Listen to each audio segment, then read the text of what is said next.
Oval Office appeal. A day after President Trump defends his border wall in an address to the nation, he meets again with lawmakers to try to broker a deal. Capitol suggestion. What I hear most from my constituents on this issue and on every other issue is, why can't you guys just work together? A Catholic Republican member of Congress tells us why he's trying to reach out to Democrats. Surprise stop, what the Secretary of State said in his unannounced trip to Iraq. And drawing a crowd. Hundreds of thousands of people gather in the Philippines to honor a statue of Christ. On EWTN News Nightly for Wednesday, January 9th, 2019.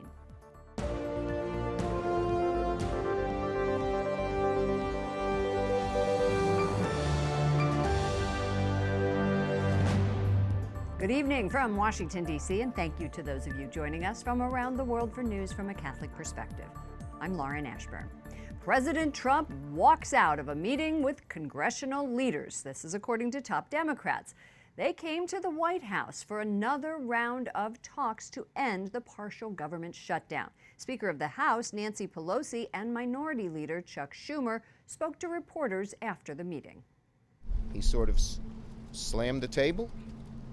And when Leader Pelosi said she didn't agree with the wall, he just walked out and said, "We have nothing to discuss." Republican leaders say that's not accurate. President Trump took to Twitter after this meeting, writing, "Just left a meeting with Chuck and Nancy, a total waste of time. I asked what is going to happen in 30 days if I quickly open things up. Are you going to approve border security, which includes a wall or steel barrier?" Nancy said no. I said, bye-bye. Nothing else works. Vice President Mike Pence defended the president. At the president's direction, we incorporated Democrat ideas and language in our proposal and made an offer to resolve this impasse and address the crisis at our southern border.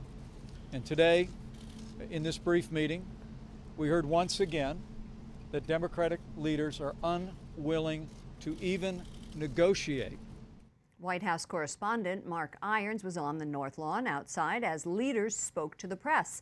He kicks off our team coverage. Good evening, Mark.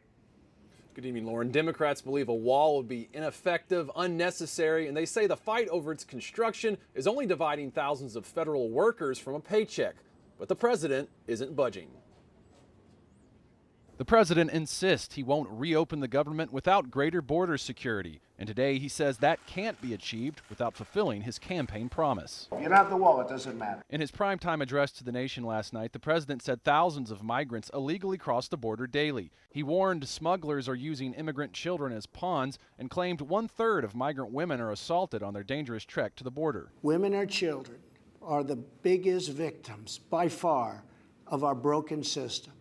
This is the tragic reality of illegal immigration on our southern border. This is the cycle of human suffering that I am determined to end.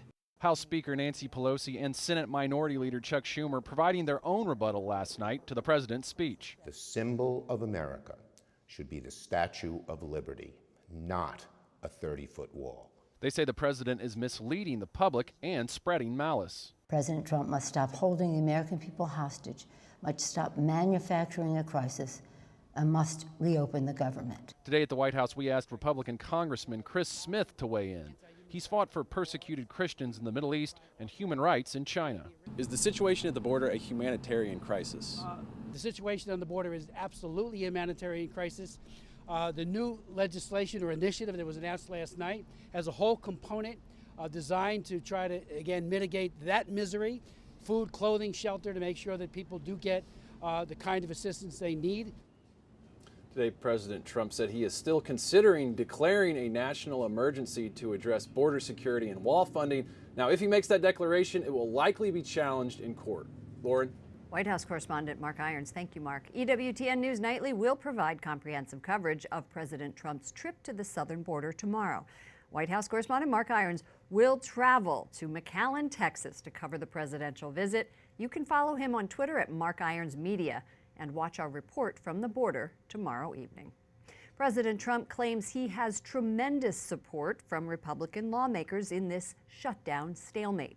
Earlier today, he had lunch on Capitol Hill with GOP senators. Capitol Hill correspondent ytsync-en continues our team coverage. Good evening, Jason. Good evening, Lauren. Senator John Kennedy of Louisiana says the president urged Republicans to stick together.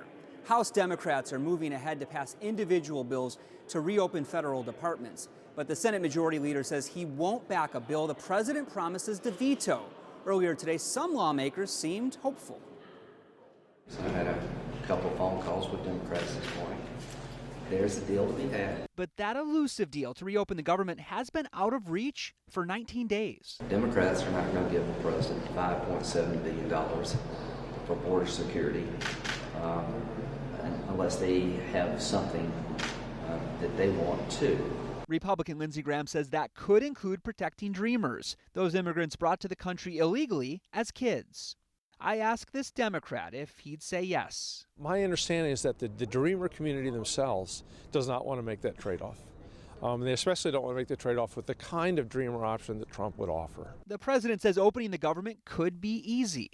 But the only solution is for Democrats to pass a spending bill that defends our borders and reopens the government. This situation could be solved in a 45-minute meeting. Speaker Pelosi shuts that down. If we can come to some agreement, we want it in writing so the public can see it, so it doesn't change. With no deal in sight, some federal workers prepare for life without this week's paycheck. For a lot of people, they're going to be not able to fill prescriptions. They're going to be missing rent payments. They're going to be bouncing checks. These terrible stories are streaming into us, and we're relaying as many of them as we can. But the bottom line is it is getting real. Senator Kennedy, a Republican of Louisiana, was at the GOP lunch with the president. He says Trump is not giving up. Lauren? Capitol Hill correspondent ytsync-en. Thank you, Jason. Joining me now is Representative Mike Gallagher, Republican from Wisconsin, member of the House Armed Services and Homeland Security Committees. Congressman Gallagher, welcome back to our broadcast. Thanks for having me back. Question for you. If the country is in crisis, why should the government, including the Department of Homeland Security, remain in partial shutdown? Well, I think that just proves that it's imperative both parties come together now and solve this. This should not be a difficult thing to solve. And indeed, perhaps we can meet in the middle. But when you have people like Speaker Nancy Pelosi simply unwilling to negotiate in good faith, not even willing to support $1 in additional funding for border security, she's actually holding the Border Patrol agents and all of those who risk their lives every single day to secure our country hostage for the sake of her own domestic political priorities and so she can appease her progressive caucus. And that's unacceptable. And the border crisis itself is a reflection of the fact that Washington, D.C. has done nothing on this issue for decades. But you're a second-term congressman, right? So do you consider yourself part of the problem or part of the solution? Well, I consider myself part of a new generation of leaders here in Washington, D.C. that are trying to shake things up, that recognize business as usual in D.C. gets us things like this. It gets us crisis governance, where we have a small group of about 4 people, all of whom are baby boomers, negotiating everything from the top down and forcing it down our throats, rather than an open and honest bottom-up process where we solve problems quickly before they devolve into major crises. So what you're saying is your generation, the younger generation, needs to take over, take control from Nancy Pelosi, Chuck Schumer, and get things done. Is that a reality? Is that possible? You're not in the majority leadership. I actually think there is an opportunity, because whenever I talk about reforming the institution of Congress and devolving power from the top back down to the lower levels, you get people from the right and the left talking the same language. And so I actually think if you look at the major periods of reform in Congress, they have been preceded by a period of profound disgust with Congress. Well, we are in that period right now. Yes, and so we it's are. incumbent upon Democrats and Republicans to step up and figure out how do we do a better job for the American people. What are you hearing from your constituents? Do they support this showdown over a wall, or do they want to see government reopened without a resolution to the border wall? What I hear most from my constituents on this issue and on every other issue is, why can't you guys just work together to get things done? We have put forward a proposal on border security. The president defended that proposal last night and also showed a serious willingness to compromise. He's already conceded to the Democrats on the type of border security that we would be doing, a steel fence rather than a concrete barrier. So it's incumbent upon the Democrats to say, okay, here's our counter proposal. Maybe we can meet in the middle. We have not seen that so far, but I think your average person in Northeast Wisconsin would be willing to support such a common sense compromise. This is a question you're not going to get on mainstream media. You're a devout Catholic. According to the Pew Forum, there are 163 Catholic members of Congress. So what does your faith, how does your Catholic faith help guide you through this? Well, I think the primary thing that my faith teaches, well, two things always jump out to me in a political context. One is a belief in the inherent dignity of all human beings. And so when I see the crisis at the southern border and I see people that are coming here illegally, my first reaction is not to denigrate them, to demonize them. I understand that there is a humanitarian crisis that begins in Central America, and it's a tragedy, and it's why I'm such a forceful advocate for us being engaged internationally so we can help governments take care of their own problems while we focus on taking care of our own people. But the second thing I say is that the hardest thing I think the Bible tells us to do is to love our enemies. And so that means that I have to wake up every day, and God is asking me to love Nancy Pelosi, love Chuck Schumer. That's a difficult thing to do, but we need more of that in our politics, and we need a good faith effort at understanding each other. You're absolutely right. Congressman Mike Gallagher, Republican from Wisconsin, thank you so much for joining us. Thank you. Deputy Attorney General Rod Rosenstein is expecting to leave his position in the coming weeks. Reports say he will exit after a new Attorney General is in place. William Barr is the president's nominee. He was on Capitol Hill today, and his hearings begin next week. Rosenstein appointed the special counsel to investigate possible collusion with Russia in the 2016 election. Secretary of State Mike Pompeo tells Iraqi leaders the U.S. is committed to the fight against ISIS as the U.S. prepares to withdraw from neighboring Syria. Religious freedom advocates hope vulnerable groups like Christians will remain a priority. Correspondent Wyatt Goolsbee has more from the State Department. Good evening, Wyatt. Good evening, Lauren. Secretary Pompeo is stressing there is no plan to remove the 5,200 American troops stationed in Iraq, saying they are critical in helping the Iraqis fight pockets of ISIS resistance in the country. The Trump administration also sees Baghdad as an ally to countering the largest state sponsor of terrorism, Iran. The Secretary of State making a surprise stop in Iraq while on his week-long tour of the Middle East. Pompeo meeting top Iraqi officials, including the president and the Prime Minister, who says he's working with the U.S. to solve his country's biggest challenges. And to deepen our relations, economical, educational relations with the United States. Pompeo is also stressing the administration's hardline position on Iraq's neighbor, Iran. America's top diplomat is telling Middle Eastern leaders the U.S. will double down on commercial and diplomatic efforts in the coming weeks to put real pressure on Iran. The Iranian supreme leader calling U.S. officials first-class idiots, mocking Secretary Pompeo and National Security Advisor John Bolton. Iran denies U.S. claims they are building nuclear weapons and supporting violent militant groups in Iraq. The fighting has left Iraqis picking up the pieces. Our Lauren Ashburn saw the damage firsthand in April of 2017 when she visited the Nineveh Plains, an area where Christian communities have been devastated. Today, Pompeo made a stop in Erbil, a Kurdish city where many Christians have fled. I will sign legislation to assist religious and ethnic groups targeted by ISIS. In December, President Trump agreed to provide humanitarian relief to religious and ethnic minorities who were targeted for genocide. Fewer than 200,000 Christians remain in Iraq, down from 1.4 million in 2002. The administration also supports conducting criminal investigations into allegations of genocide, war crimes, and crimes against humanity, most of those happening within the last 5 years when ISIS swept through northern Iraq. Lauren? Correspondent Wyatt Goolsbee reporting from the State Department. Thank you, Wyatt. Security is tight in Congo as officials prepare to release the results of the presidential election.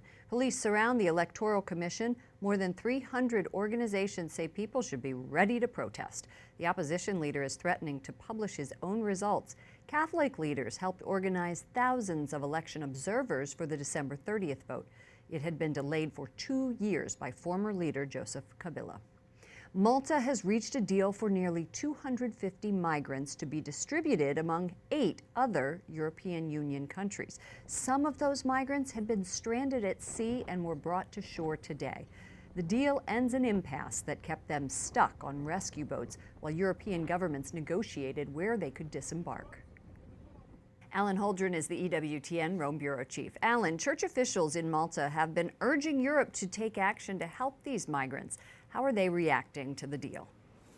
Well, the bishops of Malta released a statement today in which they said they thanked all of the European countries that came forward and decided to welcome and relocate these migrants.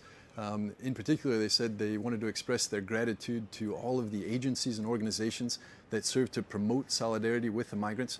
Archbishop Charles Scicluna of Malta himself actually boarded a docked ship over the weekend that had migrants on it, and from there he called out to all European leaders to help to save our brothers and sisters, he put it, who were stranded out to sea. You may recognize that name, Archbishop Scicluna. He's become the Pope's point man also for investigating sex abuse, so much does the Pope appreciate him that he also created a position for him at the Congregation of the Doctrine of the Faith as an adjunct secretary. Well, for those in our viewing audience who don't know, Malta is a former British colony. It's an island in the center of the Mediterranean and a key transit point for refugees and migrants from Africa, Asia, and the Middle East. Alan, who has agreed to accept them? Well, Lauren, there are 8 nations, among them Italy, Germany, France, Netherlands, Portugal, Luxembourg. They've all come forward, even though there have been some political battles over this. Particularly here in Italy, there's a prime minister who was staunchly against receiving even a single one of these migrants, especially the 49 who were out to sea until today. They came forward and actually accepted 15, Italy did. Netherlands and Germany both have accepted 50. That is a difficult proposal in Europe today, where often people are coming out and saying that they don't want to receive any more migrants. Italy alone has received hundreds of thousands over the last 5 or 6 years. So this is a difficult proposition, and that's why it was so difficult to get them into port from the sea. After 19 days, now they've come into port. Alan, we know Pope Francis has always supported migrants and refugees, so the Vatican must be heartened by this deal. We haven't heard anything official from the Vatican. We reached out to the Holy See Press Office and haven't received a statement yet, but we can be sure they are happy, Lauren. Just this last Sunday, during the Angelus prayer in St. Peter's Square, Pope Francis made an appeal to European leaders to step up and welcome these migrants, bring them into a port. Then again on Monday, he gave his State of the World address, this important annual address to diplomats accredited to the Holy See. It's a world stage, really, and he thanked in particular Colombia and Lebanon and Jordan for welcoming migrants. He said it's an issue of dignity. Alan Holdren, EWTN Rome Bureau Chief. Thank you, Alan. Thank you, Lauren. Pope Francis says God is waiting to hear from you. C'è un padre che aspetta tutto. The Holy Father says we must persevere in prayer, and God is waiting to answer his children. During his weekly talk with pilgrims, he said praying is a victory over loneliness and despair. Coming up, following the president's address to the nation, we examine what's next in the immigration battle.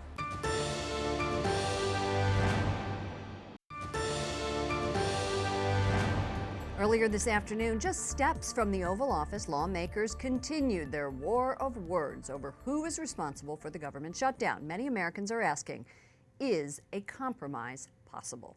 Joining me now is Alfonso Aguilar, president of the Latino Partnership for Conservative Principles. Alfonso, welcome back to the broadcast. Always happy to be with you. President Trump today said he may declare a national emergency to get rid of this standoff. Maybe the solution, we heard earlier, could be something related to a deal on DACA, undocumented immigrants who arrived in the U.S. illegally and granting them permanent status. Do you think that's possible? I think so. I think that would be the ideal path forward. I mean, I think he would really turn the table on Democrats. If the only element of debate is the wall, people like Nancy Pelosi and other Democrats in the leadership are just going to say, no, we're not going to negotiate. But if you include some sort of fix for the dreamers, for those who benefited from DACA, it's going to be tough for the Democrats to say no. But why isn't this idea gaining traction? Well, I mean, I think the vice president recently said that they were open to that.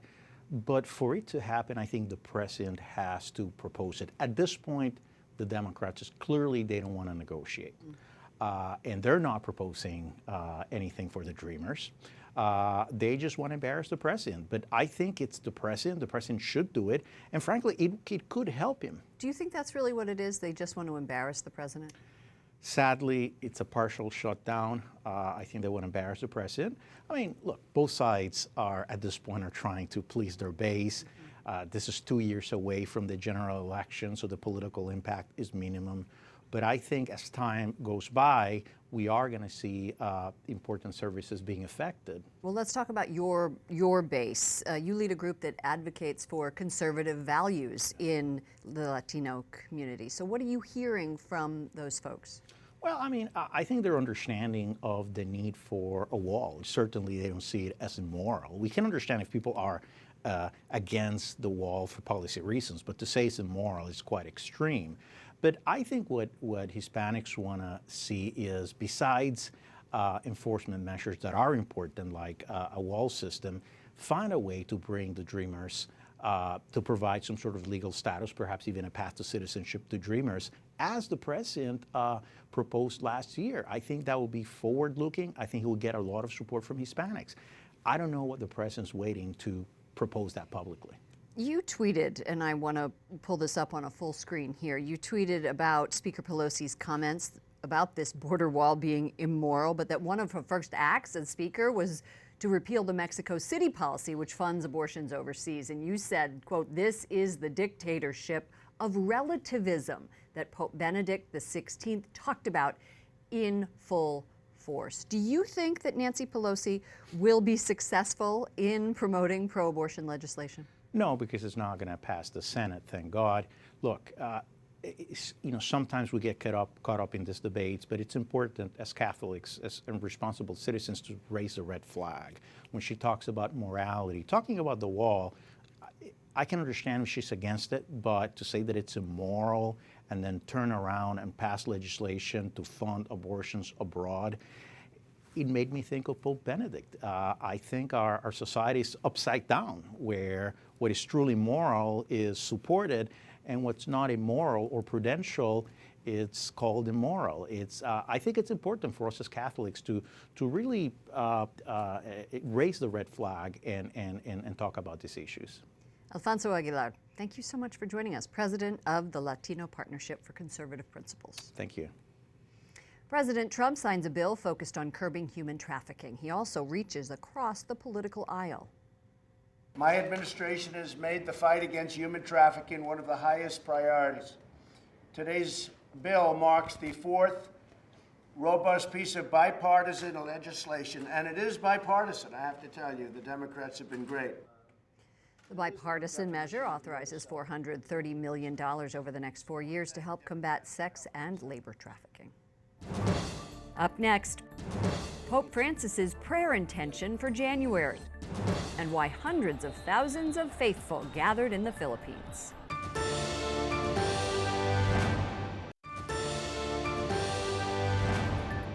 Aprovechen la Jornada Mundial de la Juventud en Panamá para contemplar a Cristo con María. This month, Pope Francis is praying for young people, especially in Latin America, to follow the example of Mary and communicate the joy of the gospel. He also asks them to take advantage of World Youth Day in Panama later this month. A U.S. appeals court is set to hear arguments on a case involving an abortion clinic in Louisiana. The lawsuit says the state is illegally delaying a license for Planned Parenthood to perform abortions in New Orleans. Attorneys for the state say the abortion provider is involved in multiple investigations, and they are simply waiting for more information. A bipartisan group of lawmakers will address March for Life later this month in Washington, D.C. They include Republican Senator Steve Daines from Montana, plus 2 members of the House of Representatives, Democrat Dan Lipinski from Illinois and Republican Chris Smith of New Jersey, plus Louisiana State Representative Katrina Jackson. The March for Life is January 18th. For more on this story, including a look at the speakers, the other ones for this year's march, visit our partners at CatholicNewsAgency.com. EWTN will have on-air coverage all day during the march on Friday, January 18th. Finally, tonight, concerns over a possible terror attack did not stop millions of Catholics from honoring a statue of Christ in the Philippines.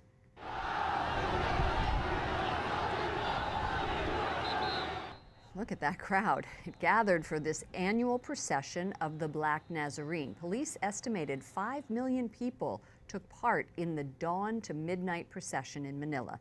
The life-size statue is believed to have the power to cure ailments and ensure good health. For all of us here at EWTN News Nightly, to all of you around the world, thank you for watching. I'm Lauren Ashburn. Let's keep in touch online. Follow me at Lauren Ashburn on Twitter and Lauren Ashburn EWTN on Facebook. Good night, and God bless you.